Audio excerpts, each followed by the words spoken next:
Fact: there are hundreds of highlighters on the market. Other fact: no human being actually has time to try them all. That's why we're doing the deep digging and test driving to find the very best one. Hi, I'm Catherine, the Kids Beauty Director. For the past few weeks, my cheekbones have been blindingly shiny as I've searched for the perfect highlighter. I tested over 20 of them and I'm going to take you through my top 3. First step is RMS Beauty Living Luminizer. This coconut oil formula by Canadian makeup artist Rosemary Swift is a celeb favorite. It melts into skin to give you that sensual, glitter-free glow that seems to radiate from within.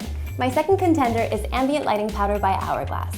Founder Carissa James was inspired by the pink light bulbs in her childhood home, which her mom said gave off the prettiest, most flattering light. My third pick is Hot Sand Illuminator by NARS. This was originally a limited edition, but NARS brought it back due to popular demand. The shade is universally flattering and it floods skin in the warmest peachy light. So these are all amazing picks, but if you only buy one, I would go with the RMS.